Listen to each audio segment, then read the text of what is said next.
अन्य समाचारों पर नजर करें तो एसजीसीसीआई ना कार्यक्रमમાં દિલીપ સંઘાણીએ મોટું નિવેદન આપ્યું। કહ્યું કે ગેસ પુરવઠાને લઈને ઘરના ચૂલા બંધ ન થાય તે માટે સરકારે વ્યવસ્થા કરી।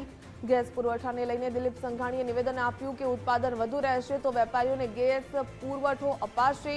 કાળાબજારીની માહિતી મળે તો પુરવઠા વિભાગને જાણ કરો। સરકાર વ્યવસ્થા કરી રહી છે, જનતા પૂરો સહયોગ આપે।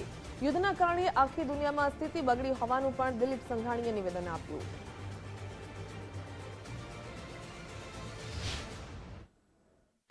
ઘરેલું ઉત્પાદન જે છે એની વ્યવસ્થા જે સરકાર કરી રહી છે એમાં જનતા પૂરો સહયોગ આપે। સરકારે ઘરેલું ગેસ એટલે કે ચૂલા ચાલુ રહે એના માટે ઘરના ગેસોને પ્રાયોરિટી આપી છે। બાકીના વેપારી ગેસને પ્રાયોરિટી અવલંબ જે છે ઉત્પાદન એના ઉપર રહેશે। પણ હું માનું કે સરકારે નિર્ણય સારો અને સાચો લીધો છે કે કોઈના ઘરના ગેસ બંધ ન થાય, જેથી ચોથા પાંચમા માળે રહેતા લોકોને ગેસ ન મળે તો રસોઈ વિના બધી જ ઉપલબ્ધિ હોય પણ રસોઈ કેવી રીતે કરવી તો એને પ્રાયોરિટી વધારાનો ગેસ ઉત્પન્ન થશે તો બાકીની સગવડતા જોશે। એની સામે સરકારમાં પુરવઠા અધિકારીને રજૂઆત કરવી જોઈએ, જેથી કરીને સંગ્રહ કરનાર અને બ્લેક કરનારની સામે પગલાં લઈ શકાય।